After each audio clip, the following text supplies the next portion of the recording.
السلام عليكم ورحمة الله وبركاته.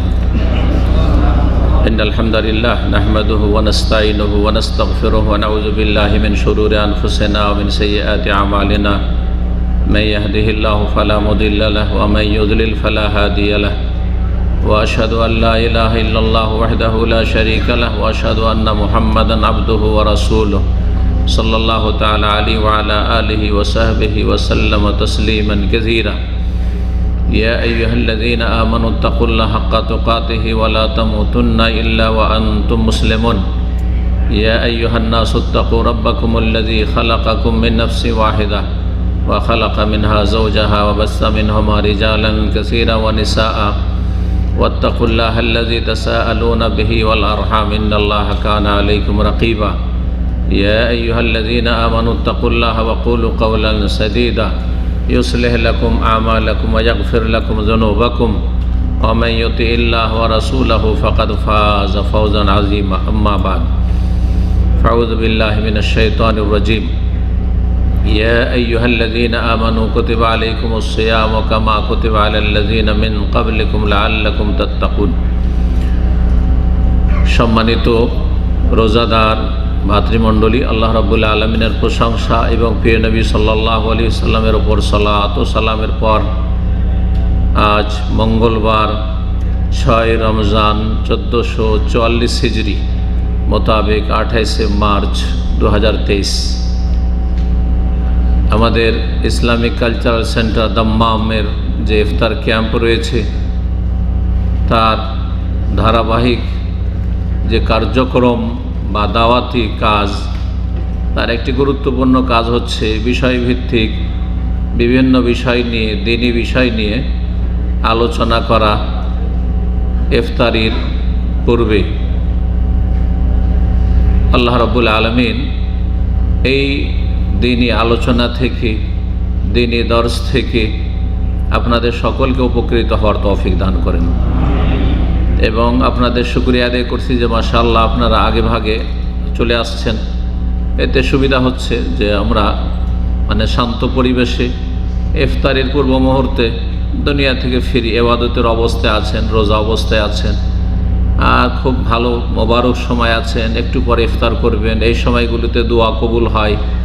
গল্প গুজব না করে, এদিক সেদিক কোথাও আড্ডা না দিয়ে, রুমে বসে না থেকে এখানে এসে ইফতার করবেন, যাতে করে দিনও শেখা হচ্ছে, অনেক দিন সম্পর্কে জানতে পারবেন, অজানা যেগুলি জানা ফরজ।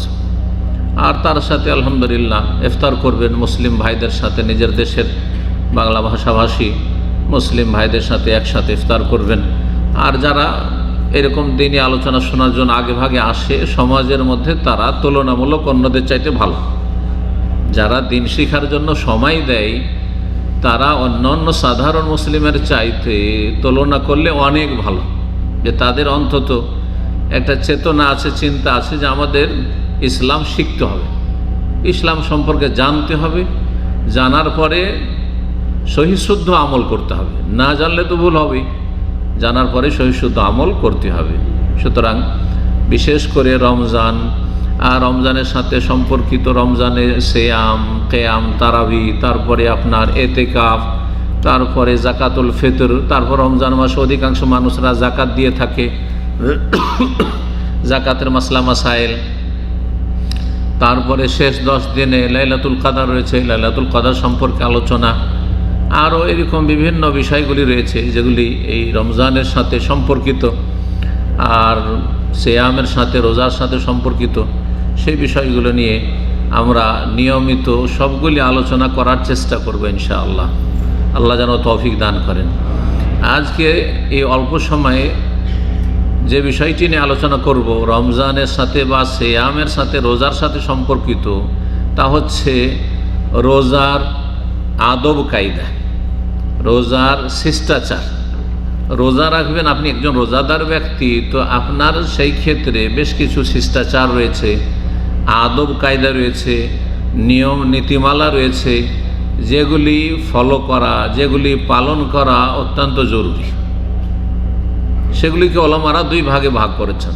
সেগুলিকে আল্লাহ রাব্বুল আলামিনের কোরআনে কারীমের আয়াতের আলোকে এবং নবী সাল্লাল্লাহু আলাইহি ওয়াসাল্লামের হাদিসের আলোকে উলামায়ে কেরামগণ 2 ভাগে ভাগ করেছেন। এক ধরনের আদব কায়দা রোজার, আপনার রোজাটা যেন কাজের রোজা হয়, আপনার এই সিয়াম যেন আল্লাহর কাছে মকবুল হয়, গ্রহণযোগ্য হয়, এবং তার যেন উত্তম প্রতিদান পান, আপনি বদলা পান, মহাপুরস্কার পান, যেই পুরস্কার আল্লাহ রাব্বুল, যেই নাকি স্বয়ং আল্লাহ দেবেন, হাদিসে কুদসিতে রয়েছে। তো সেটা পাওয়ার জন্য বেশ কিছু নিয়ম নীতিমালা আদব কায়দা রয়েছে, সেগুলি আমাদের জেনে নেওয়া অত্যন্ত জরুরি, যাতে করে রোজার কোয়ালিটিটা ভালো হয়। যত কোয়ালিটি ভালো হবে তত ফলাফল ভালো পাবে, যত কোয়ালিটি ডাউন হবে তত ফলাফল লেস হয়ে যাবে, কমে যাবে, কমে যাবে, কমতে কমতে শেষ হয়ে যাবে। নামে মাত্র রোজা হবে, তো নামে মাত্র রোজা রাখবেন না। আর তার নিচে এমন হতভাগা হবেন না যে যারা রোজা রাখে না রমজান মাসে, মুসলিমের সন্তান রোজা রাখে না, আর মোবারক দেশে সৌদি আরব এসেছে, তারপর ফরজ ওয়াজিব আদায় করেন। এখানে এসে যদি হেদায়েত না পান, রাসূলুল্লাহ সাল্লাল্লাহু আলাইহি ওয়াসাল্লামের দেশে, কোরআন যেখানে নাজল হয়েছে সেই দেশে, হারমাইন শরীফাইন যেখানে মক্কা মদিনা রয়েছে সেই দেশে আসার পরে যদি হেদায়েত না পান, আর ফরজ ওয়াজিবগুলি যদি আদায় না করেন, তাহলে আপনি চরম হতভাগা। আপনার ওপর মাতম করা উচিত, আপনার মাতম করা উচিত, আপনার জীবনটা সর্বনাশ। আল্লাহ রাব্বুল আলামিন সকলকে যেন হেদায়েত দান করেন। রোজা রমজানের দিনে কখনো পানাহার করবেন না। হারাম শরীর গোস্ত, কুকুরের গোস্ত, বিড়ালের গোস্ত কেউ খাবেন? কেউ খাবেন না। ঠিক ওই রকমই যেমন শুকুরের গোস্ত, কুকুরের গোস্ত খাওয়া হারাম, আর আপনার কাছে কত ঘৃণা, ঠিক ওই রকমই রোজা রমজানের দিনে একজন মুসলিম যার উপর রোজা ফরজ তার জন্য পানাহার করা ওই রকমই হারাম, কোনো পার্থক্য নেই। হালাল মাগরিব পরে খেলে হালাল, ভাত খাচ্ছেন, রুটি খাচ্ছেন, যা কিছু খাচ্ছেন, আপনি পানি পান করছেন, কিন্তু দিনে যদি খান তো শুকুরের গোস্ত, কুকুরের গোস্ত খাওয়ার মতো আপনি অপরাধ করলেন। আপনি ওর চাইতে কম অপরাধ করলেন না, কারণ এই অপরাধে আপনি একটি ফরজ ইসলামের পিলারকে ধ্বংস করে দিলেন, এই ফরজ তরক করার মাধ্যমে, এই অপরাধের মাধ্যমে। শরীর গোস্ত, কুকুরের গোস্ত কেউ খেলে ইসলামের পিলার ধ্বংস করলো না, সে হারাম খেল। কিন্তু এখানে রোজার দিনে পানাহার করলে ইসলামের একটি খুঁটিকে সে ধ্বংস করে দিল। আর খুঁটি ছাড়া কোনো বিল্ডিং কায়েম থাকতে পারে না, কোনো নির্মাণ হতে পারে না। সুতরাং ইসলামকে যদি নির্মাণ করতে হয় আপনার জীবনে, তাহলে এই 5টা খুঁটি অবশ্যই ঠিক থাকতে হবে। আল্লাহ তৌফিক দান করেন। 2 ভাগে ভাগ করেছেন উলামায়ে কেরামগণ রোজার বা সিয়ামের আদব কায়দা, নিয়ম নীতিমালাগুলিকে। এক ধরনের আদব কায়দা হচ্ছে যেগুলি ফরজ, যেগুলি মেনে চলা ফরজ, রোজা অবস্থায় সেই আদব কায়দাগুলি ফলো করা, বাস্তবায়ন করা ফরজ। আর সেগুলিকে আমি 2 ভাগে ভাগ করব, 2 রকম। যেগুলি ফরজ আদায় করা এই রোজা অবস্থায়, নিয়ম নীতিমালা আদব কায়দা, সেগুলি হচ্ছে 2 রকমের। এক হচ্ছে পজিটিভ ইতিবাচক, আর এক হচ্ছে নেগেটিভ নেতিবাচক। পজিটিভটা কি? পজিটিভ হচ্ছে যে রোজা অবস্থায় যে রোজা রাখছেন, এই অবস্থায় আল্লাহ রাব্বুল আলামিন আপনার ওপর, আপনি আল্লাহর বান্দা, আর আল্লাহ আপনার মাবুদ, আপনার মালিক, আপনার রিজিক দাতা, আপনার সৃষ্টিকর্তা। তিনি যা কিছু আদেশ করেছেন, যা কিছু আদেশ করেছেন ফরজ ওয়াজিব হিসাবে, যা কিছু আবশ্যক করেছেন, যা পালন করা ফরজ করেছেন, কথা হোক অথবা কাজ হোক। আল্লাহ যা ফরজ করেছেন, কিছু কথা ফরজ করেছেন, ভালো কথা, আর কিছু ভালো কাজ ফরজ করেছেন, তাই না? 5 ওয়াক্ত নামাজ পড়ছেন, নামাজ ফরজ না ফরজ নয়? ফরজ, জি, গুরুত্বপূর্ণ ফরজ। লা ইলাহা ইল্লাল্লাহর পরে প্রথম ফরজ হচ্ছে মুসলিম জীবনে নামাজ, 5 ওয়াক্ত সালাত। এই নামাজে 2 রকমের কাজ রয়েছে, 2 রকমের কাজ রয়েছে। এক হচ্ছে কিছু কথা, কিছু বাচনিক ইবাদত, যেমন আল্লাহু আকবার, তাকবীর, কথা না এটি? আল্লাহর মহত্ব ঘোষণা করে, আল্লাহ সবচেয়ে বড়, তাকবীরে তাহরিমা, সানা পড়লেন, কথা না? বাচনিক ইবাদত। সূরা ফাতিহা পড়লেন, বাচনিক ইবাদত। তার সাথে সূরা মিলালেন, বাচনিক ইবাদত। রুকুতে গেলেন আল্লাহু আকবার, তারপরে রুকুর তসবিহ পড়লেন, বাচনিক ইবাদত। রুকু থেকে উঠলেন সামি আল্লাহু লিমান হামিদা রব্বানা ওয়া লাকাল হামদ, বাচনিক ইবাদত। সিজদার তসবিহ করলেন, দুই সিজদার মাঝখানে পড়লেন দোয়া, এগুলি হচ্ছে বাচনিক ইবাদত, তাই না? কথার ইবাদত, কথার ইবাদত। আত্তাহিয়াত পড়লেন, তাশাহুদে বসে দরুদ পড়লেন, তারপরে দোয়ায়ে মাসুরা পড়লেন। যে দোয়ায়ে মাসুরা মানে শুধু সীমিত একটি দোয়া নাই, কিন্তু আমাদের সমাজে এত ভুল শিখানো হয়েছে। দোয়ায়ে মাসুরা মানে শুধু একটি দোয়া। দোয়ায়ে মাসুরা মানে নবী সাল্লাল্লাহু আলাইহি সাল্লাম থেকে যত দোয়া প্রমাণিত, যে কোনো দোয়া ওই জায়গায় ওই সময় করতে পারেন। আত্তাহিয়াত পড়ে নেওয়ার পরে, দরুদ পড়ে নেওয়ার পরে, শেষ তাশাহুদে, শেষ বৈঠকে যে কোনো দোয়া করতে পারেন। তার একটি হচ্ছে আল্লাহুম্মা ইন্নী যালামতু নাফসি যুলমান কাসীরা ওয়া লা ইয়াগফিরু যুনুবা ইল্লা আনতা। আর একটি হচ্ছে আল্লাহুম্মা ইন্নী আউযু বিকা মিন আযাবিল কবরি ওয়া আউযু বিকা মিন আযাবি জাহান্নাম ওয়া আউযু বিকা মিন ফিতনাতিল মাসীহিদ দাজ্জাল ওয়া আউযু বিকা মিন ফিতনাতিল মাহইয়া ওয়াল মামাত। অন্য রিওয়ায়াতে রয়েছে ওয়া আউযু বিকা মিনাল মাসামি ওয়াল মাগরাম। জি, এই কয়েকটি জিনিস থেকে, কয়েকটি অনিষ্ট থেকে আল্লাহর কাছে আশ্রয় চাওয়া, পানাহ চাওয়া। এই দোয়াটির গুরুত্ব আল্লাহুম্মা ইন্নী যালামতু নাফসির চাইতেও বেশি। কিন্তু আমাদের মুসলিম সমাজের, আমাদের বাংলা ভাষাভাষী অধিকাংশ লোক আল্লাহুম্মা ইন্নী যালামতু নাফসি জানে, যারা নামাজ পড়তে শিখেছে, আর এই দোয়াটি মুখস্থ করে। তাহলে কত ত্রুটি, ভুল আমাদের। আসল এবাদত যেটি মূল এবাদত নামাজ, তাতে কত ভুল আছে। যেটা বেশি গুরুত্বপূর্ণ সেটাই মুখস্থ নেই, কারণ আমাদের শিক্ষাটাই ভুল, শিক্ষা কাঠামোটাই ভুল। যে শিখিয়েছে সে ভুল শিখিয়েছে, যার ফলে এখানে সংশোধনের একটা সুযোগ আছে। আল্লাহ এই সুযোগকে গ্রহণ করার তৌফিক দান করেন। এই সুযোগ থেকে লাভবান হওয়ার আপনাদেরকে তৌফিক দান করেন। ফ্রিতে শেখার সুযোগ পাচ্ছেন, কোনো কিছু লাগে না। ইসলামিক সেন্টারে ইফতার ক্যাম্প শেষ হয়ে যাবে। ইসলামিক সেন্টারে সপ্তাহে 5 দিন আলোচনা আছে, 5 দিন দর্শ আছে। এশা পরে, জুমার দিনে জুমার পরেও আছে, এশা পরেও আছে। সারা বছর আপনি শিখতে পারবেন, দামামে থাকছেন, আলহামদুলিল্লাহ। আল্লাহ তৌফিক দান করুন।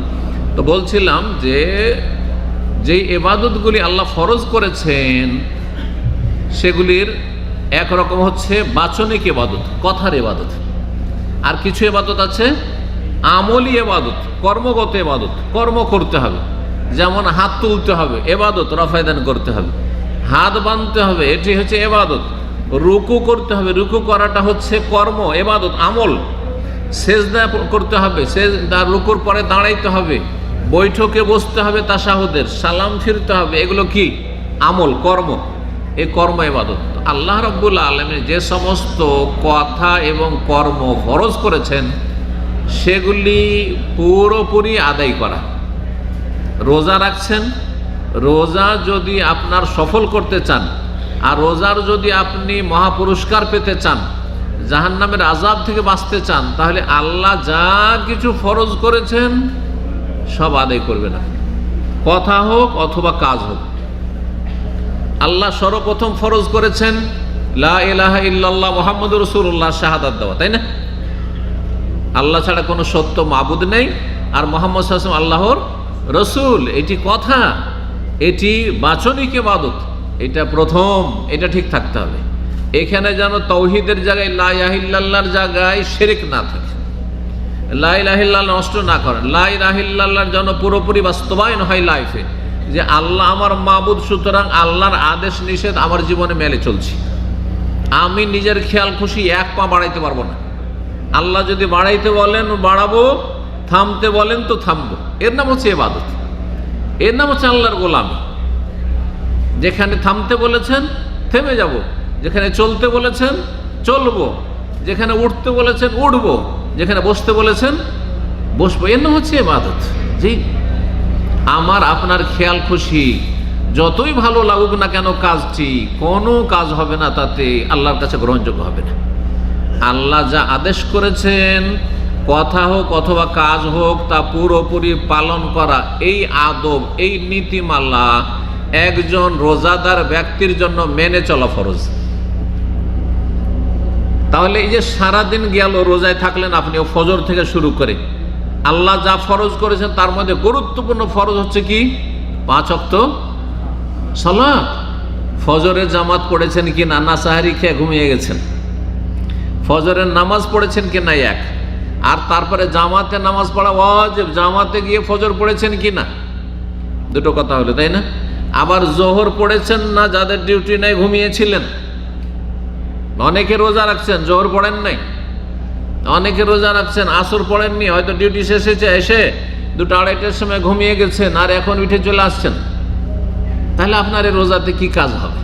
কারণ রোজার একটি ফরজ আদব হচ্ছে আল্লাহ যা আদেশ করেছেন ফরজ হিসাবে তা পালন করা, যা ফরজ করেছেন, ওয়াজিব করেছেন তা পালন করা। আর গতকালকে বলেছি যে রোজার আগে গুরুত্বপূর্ণ ফরজ হচ্ছে 5 ওয়াক্ত সালাত। রোজা গোটা বছরে 1 মাস, আর নামাজ গোটা বছরে মাসে একবার, সপ্তাহে একবার, না প্রতিদিন? কয়বার? দিনে একবারও না, দিনে 5 বার। চিন্তা করুন কত পার্থক্য তাহলে রোজার সাথে নামাজের। চিন্তা করুন আপনি। তাহলে আপনার 5 ওয়াক্ত সালাতে যে সারাদিন রোজা রাখলেন, আজকে না খেয়ে থাকলেন, পিপাসায় থাকলেন, ফজর পড়েছেন কিনা, জোহর পড়েছেন কিনা, আসর পড়েছেন কিনা, আবার এখানে ইফতার করার পরে তো চলে যাচ্ছেন অনেকে, ঠিক আছে, আশেপাশে মসজিদ আছে, গিয়ে মাগরিব পড়লেন কিনা। যদি আপনি আল্লাহর গোলামি না করেন, নফসের গোলামি করেন, আপনি কুপ্রবৃত্তির, আপনার মনের কামনা বাসনা, যেটাকে বাংলায় কুপ্রবৃত্তি বলা হয়, মনে শয়তান বাসা করে আছে, আর শয়তান প্ররোচিত করছে যে খাওয়া দাওয়া হয়ে গেছে, চল বাসায় যাই, রেস্ট করি, মাগরিব পড়লেন না। দীর্ঘ 25 বছর যেহেতু ইফতার ক্যাম্প আমার এইসব শুনতে শুনতে বয়স হয়ে গেছে, জি, যৌবনকাল থেকে শুরু করেছি শুনতে, যে অনেকেই এখান থেকে ইফতার করলো, গিয়ে ঘরে চলে গেল, মাগরিব পড়তে মসজিদও গেল না, এখানেও পড়ল না। আপনার রোজাতে কি হবে তাহলে? রোজার ফরজ আদব আপনি আদায় করলেন না, তাহলে রোজা কি করে কাজ হবে? আল্লাহকে ভয় করেন, নামাজটা আগে ঠিক করেন আল্লাহর ওয়াস্তে, মাগরিবটা যেখানে হোক, এখানে পড়েন, নয় মসজিদে পড়েন, যে কোনো মসজিদে যান, কোনো অসুবিধা নেই, এখানে চাইতে মসজিদে পড়লে আরো ভালো, কিন্তু আপনি নামাজটা পড়ে যাবেন।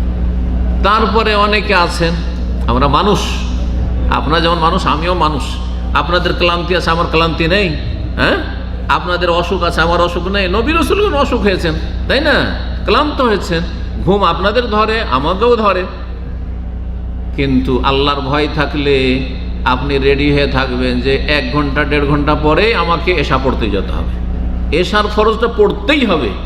আর যদি আমি তার সাথে তারাবি পড়ি তো অনেক নেকি পাবো। তারাবিটা 1 নম্বরে নয়, এশা 1 নম্বরে, তারাবি 2 নম্বরে। ভালো করে বোঝার চেষ্টা করবেন। আল্লাহর ওয়াস্তে এই 5 টাইম যদি নামাজ পড়েন, তাহলে আপনি রোজার ফরজ আদব আদায় করলেন। আপনি রোজার একটি গুরুত্বপূর্ণ ফরজ আদব, যে দৈনিক আপনি রোজা রাখছেন, দৈনিক আল্লাহর কোনো ফরজ তরক করছেন না। একজন পুরুষ মানুষের জন্য এইটাই ফরজ বাহ্যিক, ফরজ জামাতে নামাজ পড়া আর 5 ওয়াক্ত নামাজ পড়া। 1 বছর হয়ে গেছে, যাকাত ফরজ হয়ে গেছে, তাহলে যাকাত ফরজ হয়ে আছে। রোজা রাখছেন, যাকাত দিবেন না, এটা চলবে না, যাকাতও দিতে হবে, ওটাও আদায় করতে হবে। রোজা রাখলেন গোটা রমজান আর যাকাত দিলেন না, কাজ হবে না। যদি বছর পুরা হয়, বছর পুরা না হয়েছে, যখন বছর পুরা হবে তখন দেবেন। কারণ আমাদের দেশের মানুষরা মনে করে যে রমজান মাসেই যাকাত দিতে হয়, কারণ প্রচলনটা হয়ে গেছে, সেই জন্য। সবাই তো আর বুঝে না যে যাকাতের সম্পর্ক হচ্ছে বছর পুরা হওয়ার সাথে। আর সাধারণত অধিকাংশ মানুষেরা রমজান মাসে যাকাত দিয়ে থাকে, মোবারক মাস বললেই। সুতরাং আপনাকে এখানে খেয়াল করতে হবে যে আমার টাকা পয়সা আছে নাকি, আমার বাড়িতে স্বর্ণ আছে নাকি, চাঁদি আছে নাকি, দেশে কত টাকা ব্যাংক ব্যালেন্স আছে, এখানে আমার কত রিয়াল আছে। সুতরাং সেগুলি আমাকে যাকাত দিতে হবে। শতকরা 2.5 টাকা আপনার না, গরিব মিসকিনের। এটা আল্লাহর হক, আল্লাহর হক আল্লাহ নিয়ে গরিব মিসকিনকে দিতে বলছেন। 100 টাকা, 40 টাকায় 1টা টাকা আপনার না, 40 টাকায় 1টা টাকা আপনাকে দিতে হবে গরিবকে। এটা আপনার এহসান না, কারণ যারা যাকাত দেয় তারা মনে করে আমরা গরিবদের অনেক উপকার করছি। না, কোনো উপকার করে না, আপনার ফরজ আদায় করছে। আপনাকে তলাশ করে বেড়াইতে হবে, গ্রামে গ্রামে তলাশ করে বেড়াইতে, কোথায় গরিব আছে, কোথায় হকদার আছে, কোথায় অসহায় আছে, দেশে নাক থাকলে বিদেশে কোথায় আছে, আমি দামামে পাচ্ছি না, সুতরাং কোথায় দেশে পাঠাবো, বিশ্বস্ত সূত্রে আমানতদার লোকের হাতে পাঠাবো, যাতে করে হকদারের কাছে আমার যাকাতটা পৌঁছে যায় ঠিক টাইমে। এটা আপনার দায়িত্ব। আপনাকে মুক্তি লাভ করতে হবে জাহান্নাম থেকে, না হলে এই পয়সা জাহান্নামে নিয়ে যাবে আপনাকে। রোজা রাখছেন, যাকাত দেবেন না, রোজা রাখছেন, 5 ওয়াক্ত নামাজ পড়বেন, রোজা রাখছেন, জামাতে যাবেন না, তাহলে কবিরা গুনাহ, এবং এই কবিরা গুনাহ জাহান্নামে নিয়ে যাবে। আল্লাহ যেন এই ফরজ আদব ঠিক রাখার তৌফিক দান করে রোজার সাথে। এটি হচ্ছে রোজার গুরুত্বপূর্ণ একটি আদব। মহিলাদের ক্ষেত্রে আর একটি ফরজ হচ্ছে পর্দা। শুধু একজন মুসলিম মহিলা রোজা রাখবে আর বেহায়া বেপর্দা গ্রামে চলাফেরা করবে, শহরে চলাফেরা করবে, বাজারে দেখেন কি অবস্থা, হ্যাঁ, ইফতার কেনার জন্য মহিলা সেখানে লাইন দিয়ে বেহায়া বেপর্দায় রাস্তাঘাটে চলাফেরা করছে, অথবা ঈদের শপিং করছে, না সে ফরজ ত্যাগ করছে, মাথার চুল খোলা আর তারপরে ব্লাউজ পরে আছে আর শাড়ি পরে আছে পেট পিট খোলা, অথবা সালোয়ার কামিজ পরে আছে, পাতলা কাপড় পরে আছে, টাইট কাপড় পরে আছে, তাহলে হারাম জীবনযাপন করছে। এই রোজার আদব সে আদায় করে না। রোজার আদব হচ্ছে ফরজ আদায় করতে হবে। সুতরাং মহিলাদের জন্য হেজাব পর্দা করা ফরজ, সে পর্দাও যেন ঠিক থাকে, পর্দা নাশীন হইতে হবে। এটা পজিটিভ বললাম। নেগেটিভ 2 নম্বর, রোজার ফরজ আদব হচ্ছে যে আল্লাহ রাব্বুল আলামিন যা হারাম করেছেন, যা নিষেধ করেছেন, যা বারণ করেছেন, তা থেকে রোজাদার যেন বিরত থাকে। গোটা বছর হারাম, গোটা বছর হারাম, কিন্তু রোজার ইবাদতে আছেন আর সেই হারাম আপনার চলছে রমজান মাসে। এটা কি করে হইতে পারে? এই রমজান মাসেই যদি ভালো না হইতে পারেন তো বাকি 11 মাসে কি করে ভালো হবেন আপনি? রোজার অবস্থায় মানুষের মন মানসিকতা আলাদা থাকে, একটা ইমান যেন ইমানে একটা রুহানিয়াত থাকে, তাতে যেন একটা আধ্যাত্মিকতা তাতে আছে। এতে আপনাকে সংশোধনের একটা সুযোগ দেওয়া হয়েছে। এই রোজা অবস্থায় যত হারাম কাজ রয়েছে যা আল্লাহ নিষেধ করেছেন সেগুলি থেকে বিরত থাকা, এটি হচ্ছে রোজার আর একটি আদব, যেটাকে বললাম নেগেটিভ আদব। মানে হারাম হচ্ছে নেগেটিভ, বাঁচতে হবে, হারাম করতে হবে না, এই জন্য নেগেটিভ বললাম। এই যত হারাম রয়েছে, কি হারাম? যেমন গান বাজনা শোনা, হ্যাঁ হারাম। তারপরে ফিল্ম দেখা, আর তাও যদি আবার নোংরা ফিল্ম হয়, ব্লু ফিল্ম হয়, আরও হারাম। যত নোংরা হবে তত অকাট্য হারাম, তাই না? ফাহিশা, অশ্লীলতা। ইউটিউব, আপনাদের প্রত্যেকের কাছে স্মার্টফোন আছে, ইউটিউব আছে, হ্যাঁ, নোংরা ছবি চলে আসছে।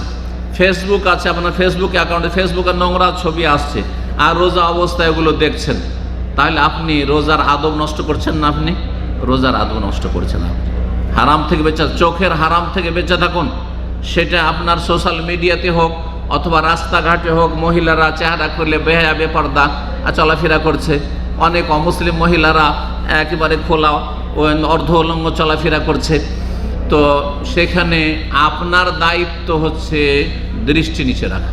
আপনি তাকাবেন না, সে গুনাহ করছে বলে আপনার জন্য দেখা যায় যেটা নয়। অনেকে মনে করো বেহায়া বেপর্দা চলছে তো আমি কি করব? আপনার ফরজ আপনি আদায়। আপনার ফরজ হচ্ছে যে কুল্লিল মুমিনিনা ইয়াগুযু মিন আবসারিহিম। আল্লাহ সূরা নূরে বলছেন মুমিন পুরুষদেরকে বলে দাও তারা যেন দৃষ্টি নত রাখে, তুমি তাকায়ও না। আপনি এমন পরিবেশে চলাফেরা করছেন যেখানে রাত দিন একাকার মহিলা, তাহলে আপনার দায়িত্ব আপনি দৃষ্টি নত করে রাখবেন। এর চাইতে ভালো পরিবেশে যাওয়া সম্ভব নয়, আর পরিবেশকে ঠিক করা আপনার পক্ষে সম্ভবও নয়। আপনার হাতে রাষ্ট্রীয় কোনো ক্ষমতা নেই, তো আপনার কাজ হচ্ছে নিচে মাথা করে থাকেন, এদিক সেদিক তাকাবেন না। চোখের গোনা থেকে বেঁচে থাকবেন, কানের গোনা, অশ্লীল কথা, অন্যায় কথা শোনা, গান বাজনা শোনা, জবানের গোনা, কারো সাথে অবৈধ সম্পর্ক, যারা মেয়েদের সাথে চ্যাটিং করে, মেয়েদের সাথে কথা বলে অপ্রয়োজনীয়, অথবা যুবক যুবতীদের যে অবৈধ সম্পর্ক, এটাকে কিন্তু পীর মুরিদের দেশ। বাংলাদেশ হচ্ছে পীর মুরিদের দেশ, আর পীর মুরিদির ব্যবসাকে চালু রাখার জন্য তারা যে পীরের আল্লাহর সাথে সম্পর্ককে প্রেমিকের প্রেমিকার সাথে তারা তুলনা করে বুঝায়।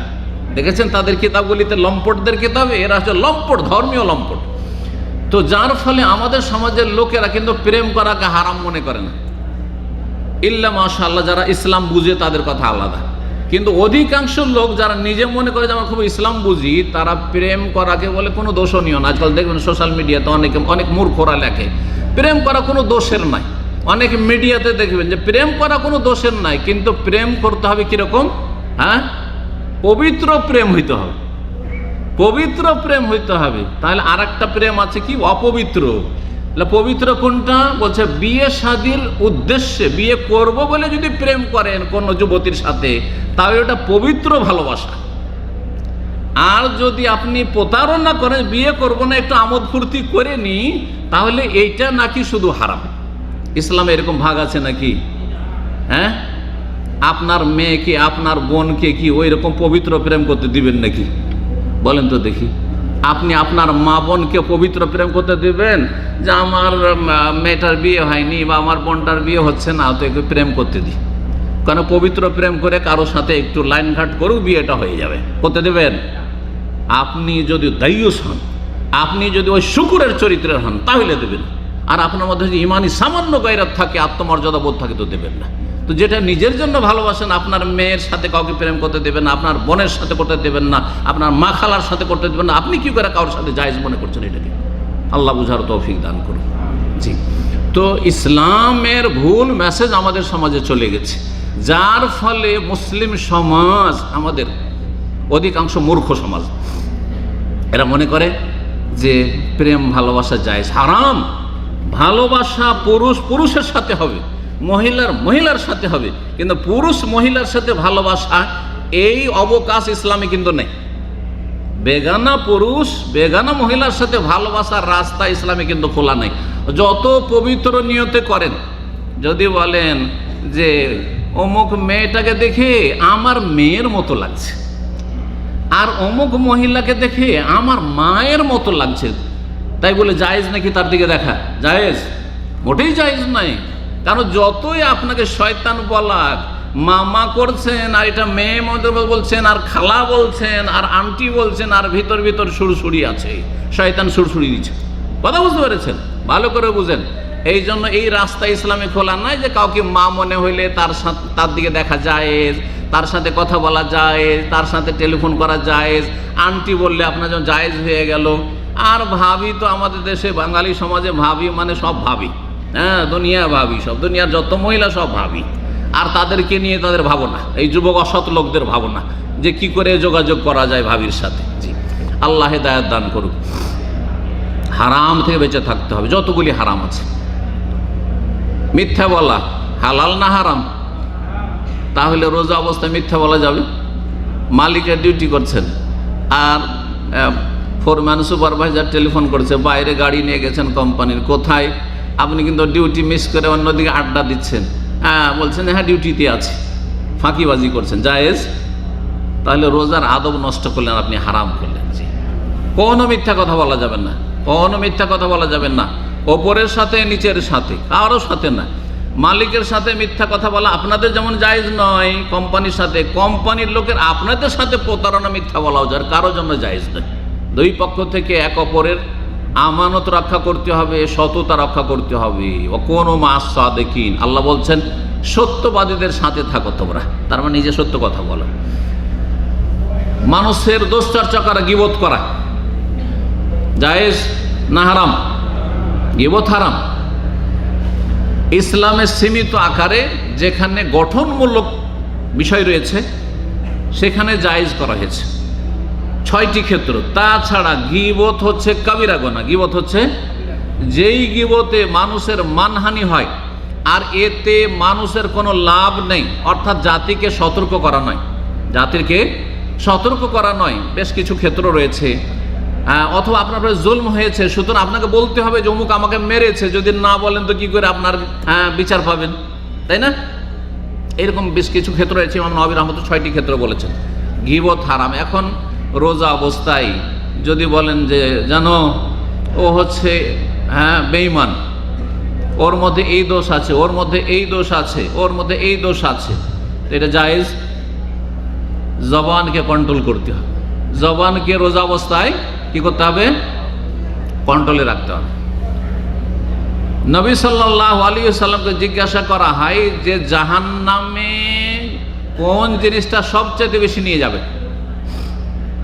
জাহান্নামে কোন জিনিসটা, কোন বস্তু সবচেয়ে বেশি নিয়ে যাবে? তো কি বলেছিলেন? জিহ্বাটাকে ধরে বসে, এই যে জবান, এই জিহ্বাই জাহান্নামে নিয়ে যাবে সবচেয়ে বেশি। এই জবান দিয়ে যদি কেউ কুফরি কথা বলে, চিরকালের জাহান্নাম। আল্লাহর নেই, চিরকালের জাহান্নাম। হ্যাঁ, আল্লাহ রাব্বুল আলামিন বড় পীর সাহেবকে সব ক্ষমতা দিয়ে দিয়েছে, চিরকালের জাহান্নাম। হ্যাঁ, খাজা বাবার দরবারে গেলে খালি হাতে ফিরে আসে না, চিরকালের জাহান্নাম। ভালো করে শুনে না, মুশরিক। হ্যাঁ, ইয়া গৌস ইয়া খাজা, চিরকালে জাহান্নাম, ঠিক না? কিন্তু এই জবানই আবার জান্নাতে নিয়ে যাবে। জবান দিয়ে যাবে লা ইলাহা ইল্লাল্লাহ, মরার আগেখানে অন্তরের সততার সাথে খালিস অন্তর নিয়ে লা ইলাহা ইল্লাল্লাহ, জান্নাতে যাবে না? যাবে না? এই জবানকে ভালো কাজে লাগালে এই জবান জান্নাতে নিয়ে যাবে, আর জবানকে যদি হারাম কাজে লাগান তো জাহান্নামে নিয়ে যাবে। জাহান্নামে যাওয়ার মুখ্য কারণ হচ্ছে জবানকে কন্ট্রোল করতে হবে। কোনখানে জবানটা খুলতে হবে, কথা বলতে হবে, কোনখানে বলতে হবে না, যদি জানা থাকে বলেন, আর না হলে আসল হচ্ছে যে চুপ থাকেন। চুপ থাকলে নিরাপদ, চুপ থাকলে নিরাপদ, ধরা খেলেন না। বললেই যদি ভুল কথা বলেন আমল নামায় লেখা হয়ে গেল, আর কিছু বললেন না, নেকি নেই, গুনাহ নেই, অসুবিধা নেই। আর ভালো কথা বলতে পারলে বলেন, জিকির আজকার করেন, কোরআন তেলাওয়াত করেন, মানুষকে ভালো উপদেশ দেন, হ্যাঁ, মানুষের হিতাকাঙ্ক্ষী হন। এই জবান দিয়ে যত ভালো কাজ করতে পারেন ভালো কাজ করেন, আর ভালো কাজ যদি না করতে পারেন, ভালো কথা না বলতে পারেন, তাহলে চুপ থাকেন। যদি আপনারা মাসলা জিজ্ঞাসা করেন তো মাসলা, আপনাদের মাসলা বলা নেকির কাজ না, নেকির কাজ নয়? বলেন তো দেখি, আপনারা কোনো মাসলা আমাকে জিজ্ঞাসা করেন, আমি বললাম নেকির কাজ নয়? নেকির কাজ কি না? কিন্তু আমার যদি না জানা থাকে তারপরেও যদি জবাব দিই তো নেকির কাজ না গুনার কাজ? জাহান্নামে যাওয়ার কাজ। তাহলে আমার যদি মাসলা জানা থাকে তাহলে জবান খুলবো, আর জানা যদি না থাকে তো বলবো সোজা আমি জানি না, আল্লাহু আলাম, আল্লাহ বেশি জানে। কথা বোঝা গেছে? এই জবান জাহান্নামে নিয়ে যাবে। যদি ভুল কথা বলেন, আমিও বলি, জাহান্নামে যেতে হবে। ভালো করে শুনে রাখেন। এই দুটো কথা মনে রাখেন যে রোজার ক্ষেত্রে এই দুটো আদব যেন ঠিক থাকে। ফরজ ওয়াজিব সবগুলি আদায় করবেন, আর হারাম নাজায়েজ থেকে বেঁচে থাকবেন। এ হচ্ছে রোজার দুটো গুরুত্বপূর্ণ আদব। হারাম, চুগলখড়ি করা। চুগলখড়ি হচ্ছে এমন জাদু যে এক্ষুনি যদি আপনাকে আপনার মা বলে যে তোমার স্ত্রী খারাপ, পরকীয়ায় লিপ্ত, সাথে সাথে এমন মেজাজ গরম হয়েছে, টেলিফোন উঠিয়ে দিলেন হতো তালাক তালাক তালাক। কারণ আবেগী মানুষ, এত বড় অপরাধ বরদাস্ত করা যায় না। কিসের জন্য এটা হইল? স্বামী স্ত্রীর সম্পর্ক, এত মধুর সম্পর্ক সাথে সাথে নষ্ট। কিসে নষ্ট করলো? চুগলখড়িতে নষ্ট করলো। যে চুগলখড়ি আপনার মা করলো, আপনার বোনে করলো। আপনি সবাইকে হিতাকাঙ্ক্ষী মনে করবেন না। অনেকে কিন্তু চায় যে স্বামী স্ত্রীতে সম্পর্ক ছিন্ন করে দিবে, মায়ের সাথে আপনার সম্পর্ক খারাপ করে দিবে, বাবার সাথে সম্পর্ক খারাপ করে দিবে। সেই জন্য হতে পারে যে আপনার চাচা, হ্যাঁ, আপনার এক ভাই বলছে তুমি এত টাকা পয়সা পাঠাচ্ছ, আর তারপরও বাবা বলছে যে ও দেশে আসলে ওকে ত্যায্য পুত্র করবো, কিছুই দেব না। দিল চুগলখড়ি করে। আর কি, যেই বাপকে অন্তর থেকে কত ভালোবাসতেন আর কত শ্রদ্ধা করতেন, অন্তরে দুশ্মনের দানা বেঁধে গেল। হাইরে, সারা জীবনের টাকা পয়সা বাপের হাতে দিচ্ছি, আর নাকি আমি দেশে গেলে আমাকে বিতাড়িত করবে, ত্যায্য পুত্র করবে। ঠিক না? জাদুর মতো কাজ করলেন। দুইজন বন্ধু একসাথে একেবারে কত আন্তরিকতা একসাথে ইফতার করতে বসেছেন, আর মাঝখানে একটা লোক ঢুকলো যে আপনার কে? বলছে হ্যাঁ আমার তো ঘনিষ্ঠ বন্ধু। আরে বন্ধু না, আপনার দুশ্মন, আপনার বিরুদ্ধে বলছিল কিন্তু আমি শুনেছি। সাথে সাথে দুশ্মনী তৈরি হয়ে গেল। হলো না? হলো না? কত বড় কাবিরা গুনাহ। এই জন্য কবরের আযাবের মুখ্য কারণ, নবী সাল্লাল্লাহু আলাইহি ওয়াসাল্লাম, বুখারী মুসলিম হাদিস আছে, দুটো কারণ আছে। একটি হচ্ছে এই চুগলখড়ি করা, একজনের কথা আরেকজনকে লাগিয়ে ফিতনা লাগিয়ে দেওয়া, ফিতনা ফাসাদ সৃষ্টি করা। আর আরেকটি হচ্ছে পেশাব থেকে পরহেজ না করা। পেশাব করার সময় সতর্ক সাবধান, কাপড়ে পেশাব না পড়ে যায়, গায়ে ছিটে না পড়ে যায়। কারণ আপনি একজন মুসলিম, আপনাকে পাক পবিত্র থাকতে হবে, আপনার কাপড় পাক পবিত্র থাকতে হবে না, যাতে করে নামাজ কবুল হয়, না হলে নামাজ কবুল হবে না। সুতরাং নবী সাল্লাল্লাহু আলাইহি ওয়াসাল্লাম যে দুটো কবরের পাশ দিয়ে মদিনায় যাচ্ছিলেন, আর তারপরে ওহির মাধ্যমে জানতে পারলেন যে এই দুটো কবরে আযাব হচ্ছে। তারা মুসলিম ছিল, কোনো কাফের ছিল না, মুশরিক ছিল না, জি মুনাফিক ছিল না। ইন্নাহুম লা ইউআযাবান, এদেরকে ওমা ইউআযাবানি ফি কাবীর, কিন্তু এমন কোনো বড় বিষয় ছিল না, কাবিরা গুনাহ ছিল, কিন্তু বাঁচাটা খুব সহজ ছিল। আম্মা আহাদুহুম ফাকান ইয়ামশি বিন-নামিম, একজন চুগলখড়ি করত, ওয়াল আখার লা ইয়াস্তানজিহু মিনাল বাউল, দ্বিতীয় ব্যক্তি পেশাবের ছিটা থেকে বাঁচত না। পেশাব ছিটে পড়ে গেল, হুঁশ করলো না, কাপড়ে পড়ে গেল, গায়ে পড়ে গেল, নাপাকি লেগে থেকে গেল, অতি নামাজ পড়ে নিল, নামাজ কবুল হইল না, যার ফলে কবর আযাব হচ্ছে। সুতরাং সতর্ক সাবধান, চুগলখড়ি করবেন না, কারো বেঈমানি করা, আত্মসাৎ করা, সুদি কারবার করা। অনেকে সুদি লেনদেন করছেন, সুদি কারবার। হ্যাঁ, সুদের ওপর টাকা নিয়ে আপনি বিদেশে এসেছেন, জমি বন্ধক রেখে এসেছেন, অন্যের জমি বন্ধক রেখেছেন, এই জমি বন্ধক রাখা আর ফসল খাওয়া এগুলো সুদ। আমাদের বাঙালি সমাজের লোকেরা জানেন না, বহু লোকেরা এই বন্ধকের সুদ খেয়ে যাচ্ছে। সাবধান, আল্লাহকে ভয় করুন। এই রোজা রাখছেন আর যদি হারাম খান, বেঈমানি করেন, আত্মসাৎ করেন, কারো যে কোনো রকমের ধার নিয়ে টাকা পয়সা দিচ্ছেন না, দুনিয়ার সব সংসার চলছে, আপনার সব চলছে, কিন্তু টাকাটা যার নিয়েছেন ও টাকা দেওয়ার নাম কথা নেই, টাকা চাইলেই মন বেজার আপনার, তাহলে আপনার এই রোজা রেখে লাভটা কি হবে? আল্লাহ যেন বেঁচে থাকার তৌফিক দান করেন, এই হারাম থেকে, নাজায়েজ থেকে আর ফরজ ওয়াজিব আদায় করার তৌফিক দান করেন। সময় যেহেতু শেষ হয়ে আসছে, ইনশাআল্লাহ তাআলা আগামী দিনে মুস্তাহাব সুন্নত কিছু আদব শিষ্টাচার নিয়ে আলোচনা করব। এখানে আজকের আলোচনা সমাপ্ত করছি। ওয়া সাল্লাল্লাহু সাল্লাম আলা নবিয়িনা মুহাম্মদ ওয়া আলা আলিহি ওয়া সাহবিহি আজমাইন। শাহরু রমাদান আল্লাযী উনজিলা ফীহিল কুরআনু হুদাল লিন-নাসি ওয়া বায়্যিনাতিন মিনাল হুদা ওয়াল ফুরকান।